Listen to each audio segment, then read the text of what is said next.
3절과 4절만 보시겠습니다. 욥기 4장 3절과 4절 제가 봉독해 드립니다. 보라, 전에 내가 여러 사람을 훈계하였고 손이 늘어진 자를 강하게 하였고 넘어지는 자를 말로 붙들어 주었고 무릎이 약한 자를 강하게 하였거늘. 아멘.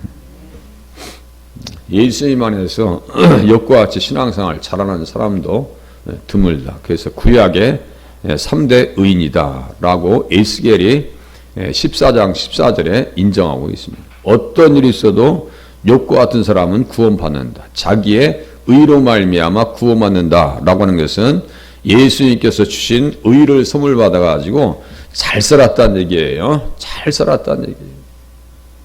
십계명의 근거에서 볼 때 하나님을 욕하고 죽으라, 원망하지도 않고, 그 사탄의 전략과 전술은 뭐예요? 하나님에게서 떨어져 나가라는 거예요. 지금도 우리에게 시험이 오는 것은요, 사탄에게서 뭐가 있는 거예요? 하나님에게서 떨어져 나갔으면 좋겠다 이거예요. 신앙생활 잘하는 꼴을 못 봐줍니다. 사탄은. 세상도 똑같아요. 욥이라고 하는 것은 뜻 자체가 핍박받는다, 미움을 받는다. 요한복음 15장 어제 같이 알아봤습니다. 미움 받는다. 세상이 너희들을 미워하면 나를 미워하는 줄로 알아라. 이렇게 말씀하셨어요. 그래서 정말 예수님을 사랑하면 반대적으로 어떤 현상이 나타난다고요? 세상이 나를 싫어한다고요. 그것에 대해서 이상하게 생각하시면 안 돼요. 그러니까 세상에서 이상한 모습으로 인정받으려고 몸부림칠 필요가 없어요. 그냥 하나님 앞에서 정직하게 사는데, 온전하게 사는데 어려움이 찾아온다. 그게 자연스러운 현상입니다. 그렇게 신앙생활 하셔야 돼요. 그래서 욥에 대해서 다양한 설명 중에서도 제가 70인역을 통해서 볼 때는 욥은 70세에서 100세까지 고난을 받은 사람입니다. 이 30년의 과정이고요. 욥의 전체 인생 중에서는 240년이라니까요. 이게 240년의 시간을 우리가 지금 욥기 1장부터 40장까지 44장인가요? 거기까지 보고 있는 거예요. 그러니까 천천히 보면서, 자세히 보면서 욥의 그 그림자를 통해서, 욥을 통해서 누굴 보셔야 돼요? 예수님을 보셔야 됩니다. 욥을 통해서, 노아를 통해서 예수님 보셔야 되고, 다니엘을 통해서 예수님을 보셔야 되고, 어떻게 바라보면서 이 사람들이 신앙생활 했는지 구약의 3대 의인 이렇게 전지하고 욥을 생각하셔야 돼요. 네. 그래서 하나님께서는 메시아 구속사의 그림자로 삼으시기 위해서 우스땅 의인 욥을 버리셨다. 이렇게 우리 제 스승으로 모셨던 우리 이준일 목사님께서 그렇게 주석을 하신다고. 지금도 여호수아하고 사사기 지금 출판하려고 준비하고 있어요. 시간에 쫓기고 그러는데 어쨌든 지금 교정하면서 조만간에 출판하려고 지금 준비하고 있습니다. 인류를 구원하시기 위해서 메시아 계시 언약의 구속사를 삼으시기 위하여 골고다에서 자기 독생자를 내버리신 것과 같이 이렇게 써 있어요. 그러니까 예수님도 버림받으셨고 욥도 버림받았죠. 저주스럽게 그냥 버림받고, 또 누구에게도 버림받았어요? 친척과 아내와 아는 사람들이 다 버려버립니다. 하나님 사랑하시죠? 그럼 어떻게 당신이 그런 일을 경험할 수 있냐고 라고 하면서 버림받습니다. 예수님도 그래요. 하나님의 아들이라며 그럼 구원 한번 해보지? 라고 하면서 조롱하고 비웃고 야유합니다. 그래서 욥의 모습을 통해서 누구를 볼 수 있어요? 예수님을 볼 수 있으셔야 돼요. 그래서 욥은 주 안에 기쁨이 있네, 소망이 있네. 우리 좀 전에 찬양했어요. 주 안에 진실이 있네. 맞죠? 주 안에 진실이 있어요. 그러니까 예수님을 믿는다는 것은 포도나무와 가지와의 관계예요. 그러니까 포도나무 원 줄기에서 가지가 뻗어나오면 그 줄기에서 이렇게 영양분을 공급받아가지고 열매 맺죠.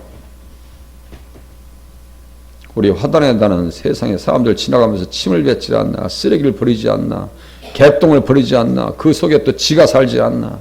그런데도 저 무화과 나무에서 이렇게 열매가 솟아나와서 어제 저녁에도 이제 2개를 따뜻했는데 드시면 얼마나 달콤한지 몰라요. 무화과나무하고 포도나무가 무엇의 상징이에요? 이스라엘 백성들의 상징이죠. 포도나무와 가지가 연결되어 있으면 그렇게 달콤하고 향기로운 포도나무 열매가 맺듯이 오히려 또 누구의 향이 나와야 돼요? 그리스도의 향기가 드러나야 될 줄로 믿으시길 바랍니다. 세상에 희한한 게 다 경험하고 더러운 것들이, 예. 제가 지 사는 거 걔도 봤어요, 제가. 보면서 내가 징그러워, 아주 혐오스러워. 빗자루 한 대 때렸는데 또 홀랑 도망가야 돼.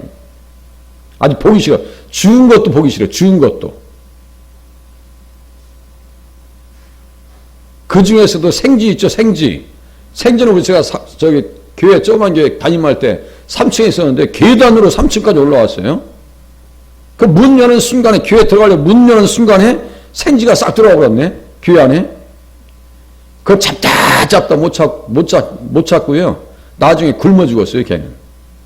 그 창틀에서 뭐 공사하려고 이렇게 보니까 창틀에서 죽어서 박자돼서 밖으로 떨어져 나오더라고요. 이 생쥐 아주 보기 싫어요. 새카매가지고.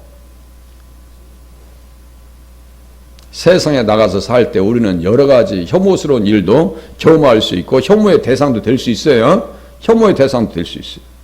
그래도 예수님을 생각하시면서 승리하시길 바랍니다. 예수님 어떤 분이라고요? 욥이 진실한 것과 같이. 주 안에 진실인데, 그죠? 예수님 안에 진실이 있으니까 욥도 어떤 진실을 닮아요? 예수님의 진실을 닮았다라고 어제 계시록 보면서 한 말씀 보면서 다 확인해 봤어요. 네, 다 확인해 봤습니다. 그래서 시편에 있는 말씀과 같이 부당하게 나의 원수된 자가 나로 말미암아 기뻐하지 못하게 하시며 까닭없이 나를 미워하는 자들이 서로 눈짓하지 못하게 하소서. 까닭없이 예수 믿는 사람들을 미워하고 싫어합니다. 세상 사람들은. 이유도 없어요. 그냥 싫은 거예요. 또 시편 69장에도 보니까요. 까닭없이 나를 미워하는 자가 머리털보다 많습니다. 나의 머리털보다도 많습니다.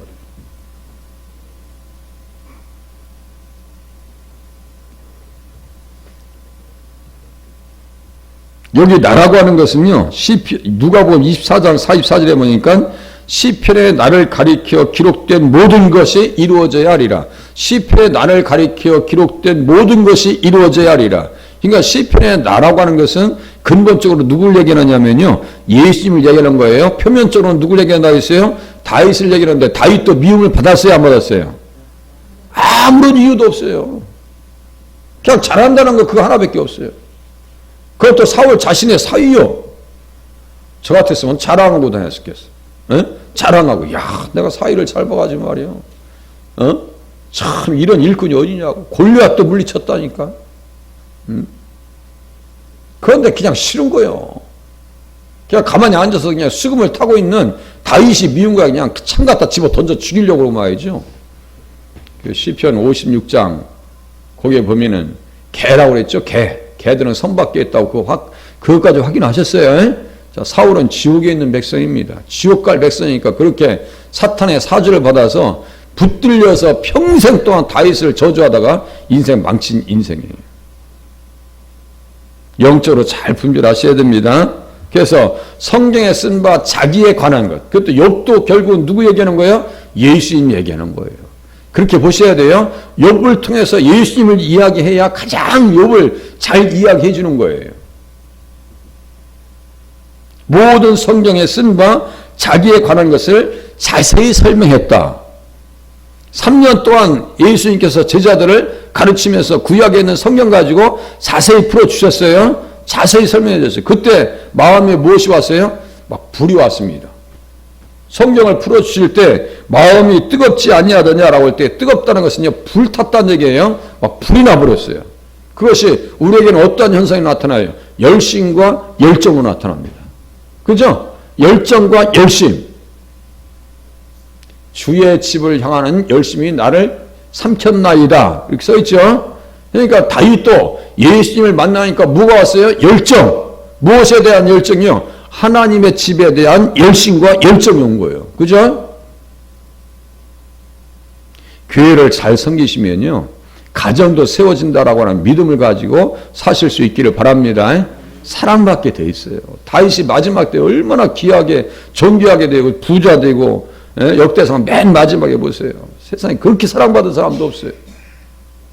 지금도 다윗을 공경해가지고 이스라엘의 국기에다가 다윗의 육각별 있죠? 삼각형 이렇게 두 개 하는 거. 다윗의 육각별. 다윗을 그렇게 존경하는 거예요. 왜 그럴까요? 다윗 시대는 그야말로 애굽에서 유브라데 강까지 전체 지역을 다 다스렸거든요. 최고요. 우리나라로 얘기하면 광개토 대왕 요 정도 최고 영토가 많았을 때에 그 나라의 영광스러운 모습을 우리는 고구려를 좋아하지 신라를 좋아합니까? 백제를 좋아합니까? 고구려를 좋아하죠. 그 광활한 영토 만주 그 연해주까지 다 다스렸던 그 시대를 우리는 속에서 과거를 기원한다면 고구려를 사모해요. 그래서 어떤 생각을 해요? 고구려가 통일을 했더라면 이런 생각하지 않을 수가 없는 거예요. 저 북한 쪽에 있는 사람들 싸움 잘합니다. 함경도 사람들요 특별히 싸움을 잘합니다. 그 중에서 함경도 사람들이 우리나라에서 최고 좋대요. 그렇게 등치가 좋고 싸움도 잘한다는 거예요. 그래서 다윗 시대를 이스라엘 백성들은 사모하고 동경합니다. 그래서 다윗은 그렇게 주님을 사랑했다고 열심을 가지고 뭐가 임하니까요? 말씀을 기록하면서 뭐가 임했어요? 열정과 불이 임한 거예요. 우리를 또 그렇게 신앙생활 하실 수 있기를 바랍니다. 그래서 다윗도 그랬지만 욥도 예수님에 대한 인식이 정확합니다. 그러니까 예수님의 진실이 자기 안에 들어오지요. 맞죠? 그래서 욥기의 주제 성경 구절이 어떤 몇 장 몇 절이라고 있어요? 몇 장이요? 그거 봐요. 이제 가만히 있으면 안 되는데. 가만히 있으시면 안 된다니까. 욥기 19장 25절 예수님에 대한 인식을 하기 때문에 예수님을 닮는 거예요. 오늘 또 예수님을 믿으니까 예수님의 착함이 어제 말씀드렸죠. 아니 우리 당수모가 어쩌면 이렇게 예수님 닮았지라고 하는 느낌. 아니 술 드시는 우리 형님이 나를 예수님 닮았다는데 기분이 나쁘지 않다고 내가 말씀드렸잖아요. 19장 25절 펴놔 보세요. 나의 대속자가 살아 계시니 마침내 그가 땅 위에 서실 것이라. 이 대속자라고 하는 것은요. 친척의 역할을 감당해 주었다 이런 뜻이에요. 친척의 역할을 감당해 주었다. 그래서 그 말씀을 가지고 의미로 가면 이제 단어와 주제에서 이제 의미로 넘어가는 거예요. 의미로 넘어가면 어떤 단어가 옆에 나와야 되냐면요. 형제라고 하는 단어가 나와야 되는 거예요. 대속자라고 하는 의미를 풀어버리면 친척의 역할을 감당해 줬다라고 하는 표현에서 여기에서 이제 의미로 쫓아가면 예수님은 우리의 형제가 되셨다. 맞아요, 틀려요? 거기다가 시편 22장 22절 써놓으세요. 욥기 19장 25절. 자꾸 성경을 하나씩 지식을 늘려나가셔야 돼요. 19장 25절. 저도 써놓을게요. 써있어요? 아이고. 그래서 써있네요. 저도 써있네. 그렇게 하고 히브리서 2장 12절도 써놓으라고 했죠? 네, 그래요. 이게 이제 의미론이요. 자, 여기 다시요. 단어별로, 주제별로, 의미로, 이제 의미로 가면 거기서 이제 문맥, 문장, 내용으로 들어가야 돼요. 단어, 주제, 의미, 내용. 이렇게 해요. 단어, 주제, 의미, 내용. 이 문맥으로 들어가야 되는 거예요. 그러면 형제라고 하는 표현 속에서 제가 이제 읽어드릴게요. 제가 시편 22장 22절 읽어드릴게요. 이자 4개. 이자 4개. 내가 주의 이름을 형제에게 선포하고 회중 가운데서 주를 찬송하리이다. 회중이라고 하는 것이 지난주 수요일날 제가 교회라고 번역된다 했어요. 그래서 회중교회라고 말씀드렸죠. 회중교회. 이 회중을 교회로 번역하면서 히브리서 2장 12절에 다음과 같이 써 있습니다. 제가 읽어드릴게요. 내가 주의 이름을 내 형제에게 선포하고 내가 주를 교회 중에서 찬송하리라 하셨으며. 이제 교회가 나오네요. 교회는 예수님의 형제예요. 자매요. 분신이요. 맞죠? 예수님의 지체요. 그러니까 형님같이 대신하여 나를 대신하여 기도하시고 나를 대신해서 간구하신다는 그 찬송가 제가 자주 우리 주일날 오후에 항상 부르거든요. 그 찬송이 있는 거예요. 그래서 찬송도 성경에서 나오는 거예요. 찬송도 성경에서 나옵니다. 자, 그래서 밑에 보시니까 이제 제가 문맥, 자, 내용을 들어갈게요. 또다시 내가 그를 의지하리라 하시고 또다시 볼지어다 나와 및 하나님께서 내게 주신 자녀라 하셨으니 보세요. 자, 대속자, 형제, 자녀, 교회 같은 위에 말씀드리네요. 형제요, 자녀요. 자녀들은 혈과 육에 속하였으며 그도 또한 같은 모양으로 혈과 육을 함께 지니심은 죽음을 통하여 죽음의 세력을 잡은 자 곧 마귀를 멸하시며 죽기를 무서워함으로 한평생 매여 종노릇하는 모든 자들을 놓아주려 하심이니 이는 확실히 천사들을 붙들어 주려 하심이 아니요 오직 아브라함의 자손을 붙들어 주려 하심이라 했어요. 아브라함의 자손이네요. 그러니까 욥도 믿음을 통해서 누구의 자손이 된 거예요? 아브라함의 자손이 된 거예요. 우리를 또 믿음을 통해서 누구의 자손이 된 거예요? 아브라함의 자손이 된 거예요. 그러니까 우리는 형제예요, 자매예요. 맞죠? 형제야, 자매예요. 형님이 되신 오빠가 되시는 예수님이요. 우리가 닮아갈 뿐이요. 로마서 8장. 그러니까요. 미리 정하신 자들을 그의 형상을 본받게 하기 위하여 예수님을 맏아들로 삼으셨대요. 맏아들로. 자, 보세요. 저희 큰형님하고 저하고 가장 많이 닮았습니다. 심지어 이렇게 옷을 이렇게 하는 모습이나 세상에 머리 이렇게 다 없는 것도 똑같이 닮았어. 우리 큰형이 언제 한번 오시겠죠? 에? 똑같이 생긴 게. 큰형님하고 막내가 닮았어요. 자, 우리 예수님은 우리의 맏아들이요. 우리 형제입니다. 첫 아들이요. 믿음의 첫 아들이요. 우리는 누굴 닮아야 돼요? 예수님을 닮아야 될 줄로 깨달으시길 바랍니다. 예수님 닮았어요. 그래서 욥에게는 뭐가 있었다고요? 진실이 있었다고요. 진실이 있었어요. 오늘 이제 어떤 것을 봐야 되냐면요. 욥에게는 온전함이 있었다. 이거 한번 이제 조금 보다 이제 끝내야 되겠네요. 한 5분 정도 봐야 되겠네요. 자, 이 말씀이 욥이라고 하는 사람은 순전하다라고 할 때 순전이라고 하는 것은 탐이라고 하는 단어를 쓴단 말이에요. 이게 창세기 25장에 있는 말씀을 그대로 제가 말씀드렸어요. 25장 27절에 보니까 야곱은 조용한 사람이라. 그러니까 야곱의 영적인 그 색깔과 욥이라고 하는 사람의 영적 색깔이 같아요, 틀려요? 영이 같아요, 달라요? 야곱의 영과 욥의 영과 예수님의 영이 같아요, 틀려요? 우리의 영과 예수님의 영이 같은 영이에요. 주와 합하는 자는 한 영이라고 말씀하셨어. 고린도전서에 6장쯤에 나올 거예요. 예, 한 영이라니까. 주와 합하는 자는 한 영이야. 같아요. 색깔이 같아요. 그러니까 에사한테 미움받죠. 예? 야곱은 장자의 권리를, 장자권을 사모하죠.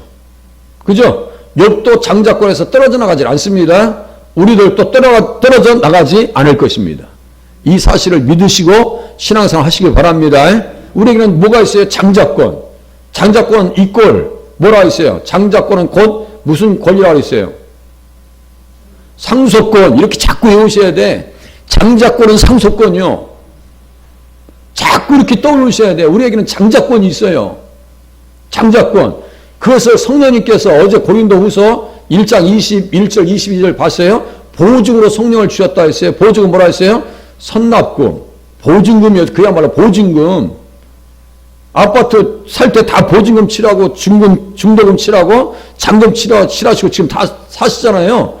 계약금 치르면 다 그때부터 누구 것이에요? 나의 것이에요. 그죠? 계약금 치렀어요. 그때부터 법적으로 누구 거예요?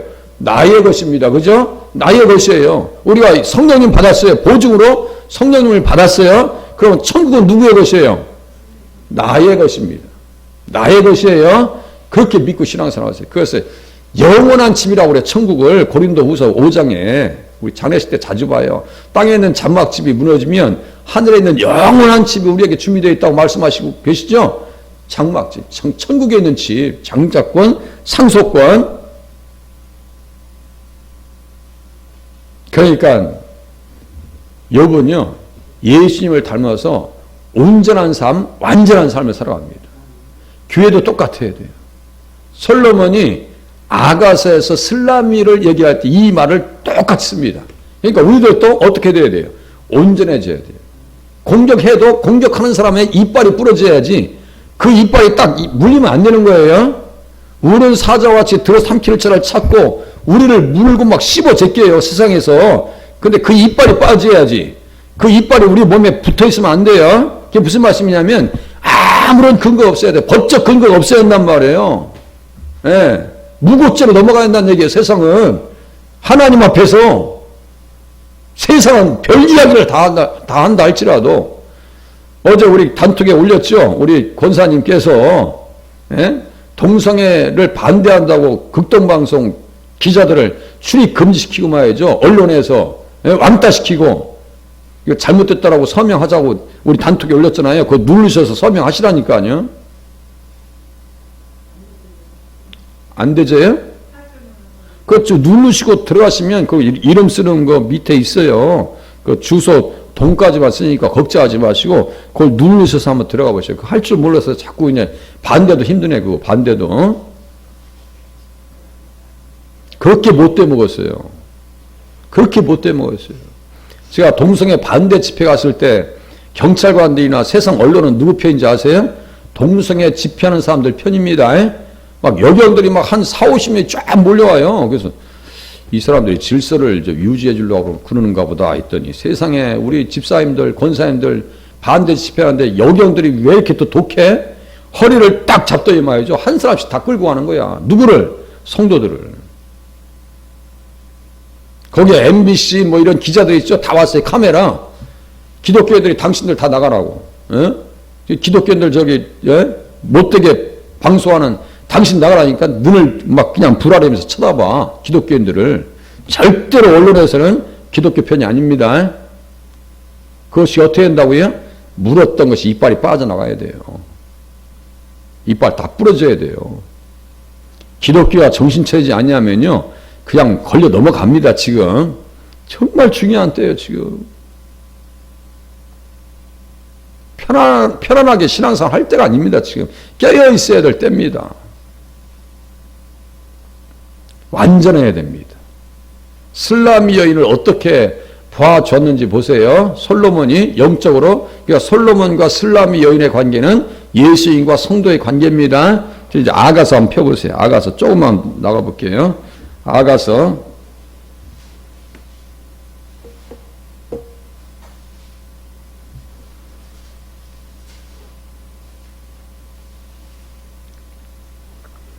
아가서 5장 2절 보세요. 아가서 5장 2절. 시편, 잠언, 전도서, 아가서 5장 2절.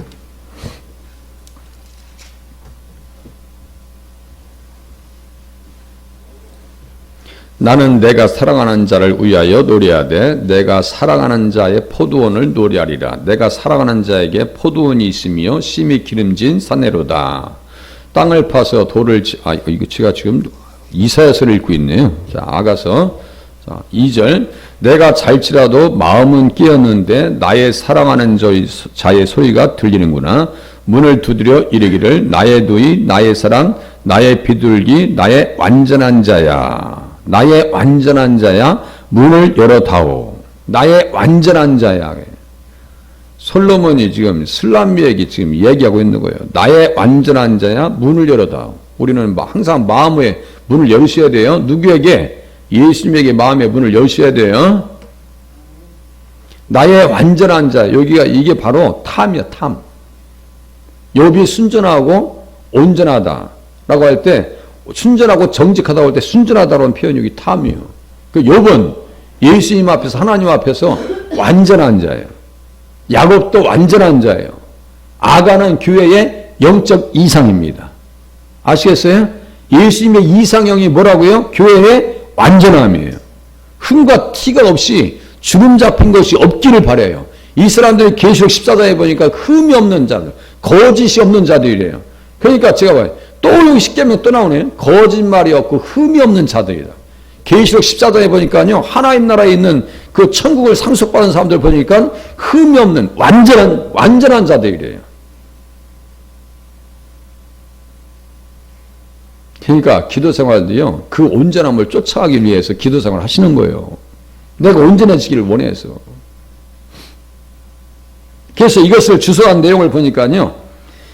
이것은 아담의 후손이 아니요 오직 그리스도의 피로 씻음 받고 그의 의롭다 하심을 받고 그의 성령으로 거룩하게 된 자니 그리고 하나님의 은혜로 순결을 유지한 자다 이렇게 써 있어요. 순결한 자다. 영육간에 순결한 자다 이렇게 써 있어요. 이게 잘 살아야죠. 정결하게, 순결하게, 성결하게 이 세 결자가 결이 좋아야 돼요. 다시요. 정결해야 됩니다.